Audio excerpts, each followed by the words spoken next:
We're coming off of God of War 2018. How do you top that?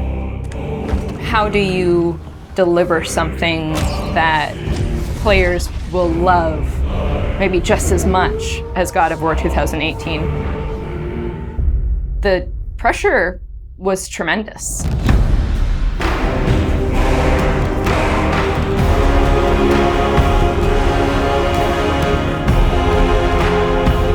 My name is Ariel Angelotti, and I am the senior producer for narrative. My name is Richard Gobert. I'm the story lead for God of War Ragnarok. I'm Jody Kupsko, and I'm the supervising dialogue designer. It's my job to shape the story along with our writing team, our narrative director, and game director. As a producer, it's my job to help build a team to create that content, to own the schedule in realizing that content. I oversee the dialogue production throughout the entire titles. Every line of dialogue that you hear, every human vocalization and effort and grunt, our team touches. So I'm a man now, like you? No. We are not men. We are more than that. The responsibility is far greater. In the story of God of War 2018, we find Kratos seemingly having turned over a new leaf in the Norse lands. He lives a quiet life, hidden in the woods with his wife Faye and their son Atreus. And the story starts with them mourning her death. And we learn that she made a final request before she passed away. She wanted them to spread her ashes from the highest peak in all the 9 realms. He's scared of being a bad father, a bad influence, and as a result, it's made him an absent father. His greatest fear is that he's passed that evil that's inside of him onto his son. You are too quick to temper. You are rash, insubordinate, and out of control. This will not stand. You will honor your mother and abandon this path you have chosen. It is not too late. They befriend Freya, who is an exiled Vanir goddess who used to be married to Odin. They meet Mimir, the self-proclaimed smartest man alive, who serves as their guide and their confidant. And they meet the Holdra brothers, Brock and Sindri, who are world-class weaponsmiths who end up their main source of upgrades and equipment. Now, among the enemies they make are the Aesir gods, whose leader is none other than Odin, someone we never meet in God of War 2018, but who casts a very long and dark shadow over the 9 realms. There are consequences to killing a god! Why? How do you know? How do you know?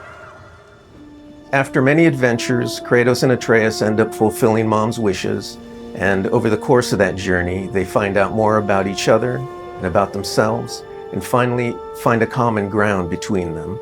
They become the close family unit that Faye hoped that they would become.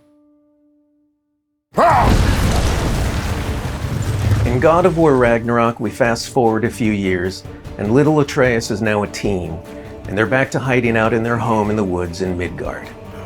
During the course of the previous game's events, they were forced to kill Odin's grandchildren, Magni and Modi, the sons of Thor. Thor does a lot of the lion's share of Odin's dirty work, and as a consequence, he's a very violent, unstable personality. At the end of the last game, they were also forced to kill Balder, the son of Odin and Freya, and that has its own set of consequences.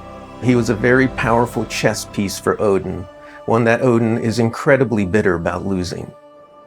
Freya has vowed vengeance against them for the killing of her son. Kratos and Atreus didn't want to kill him, they were friends with Freya, but Balder tried to kill her in front of them, and Kratos had no other option in the moment but to kill him to save Freya's life, even though it meant losing Freya's friendship. I will parade your cold body from every corner of every realm and feed your soul to the vilest filth in hell. That is my promise. He saved your life. He robbed me of everything.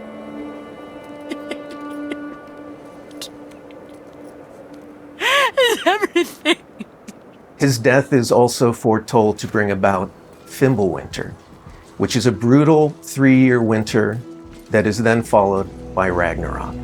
It's an apocalyptic war between all the Norse gods, the giants, the dwarves, and the elves, and an army of the dead. They're all destined to fight in a battle that basically ends the world.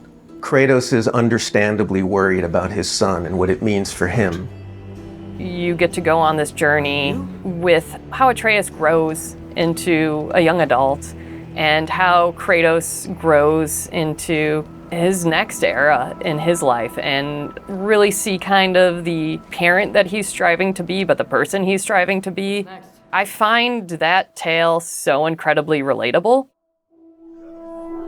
We had started shooting plenty of content before the pandemic hit. In fact, the week before we all went work from home, we were doing a shoot. I remember being on and off that set, running back to the office and having to talk to studio leadership about what was going down and how this was going to impact us moving forward. And those were trying times. For us, it was a very unique challenge because we had to bring in actors and we had to record them.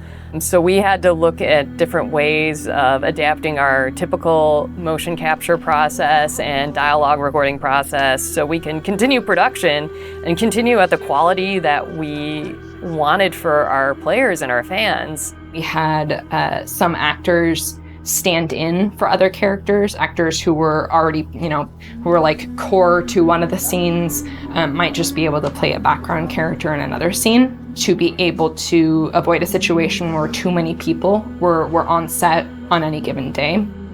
We avoided compromising the story that we were trying to tell as a result of the pandemic and these limitations that we had to deal with. There were no cinematics that we changed. We still have the same characters in them in the final game. We just had to get a bit creative with how we shot the content. Our actor for Atreus, Sonny, is a teenage boy, and his voice changed dramatically throughout the several years on this title. I don't want to fight anyone. I just want answers. We had to go in and even out that performance so it sounds like it took place over a short period of time. That was a unique challenge on this one. The prophecies say Fimbulwinter leads to Ragnarok. War is coming. Whether the Norse saga was going to be a trilogy or just 2 games was something we debated a lot. There were obviously pros and cons for either approach. So we waited for Cory Barlog to weigh in, and he did, and he said, let's do it in 2. The consequence to that is, how do you wrap up the story in one game and do Ragnarok justice? How do we lead up to that and then have a big moment at the end of the game and wrap up all those loose threads? This game is bigger than what we initially envisioned. There's a lot of important story moments that we needed to cover. There are more characters that we follow the threads of. And ultimately, it ends up feeling big and epic because there is a lot there for people to enjoy. I am very excited for folks to see this final chapter. A lot happens. We put our characters through the ringer, but we also bring them closure and we provide answers to a lot of the questions the first game posed. Just all of the new combat that we're doing and the new interactions. There's a lot of stuff that's happening in this title that I think people are going to have fun with. We all have our own personal Ragnaroks to deal with. And this story is about how you process that, how you own it, and how you make it a part of yourself and grow from it. I mean, we set some stuff up at the end of last game. There's going to be some consequences this game. We're going to see how things play out between Freya and Kratos. We're going to see how the evolution of the family relationship continues. You got Brock and Sindri, the dwarves, who are kind of part of your makeshift family now. And there's going to be some other characters that we introduce that maybe going to disrupt the balance a little bit.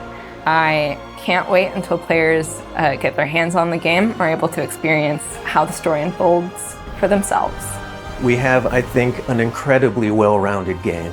Very satisfying combat, beautiful and rich environments to explore, outstanding character art, a lush and moving soundtrack and soundscape. It's the work of hundreds of very dedicated artists, and they all have their own stories to tell.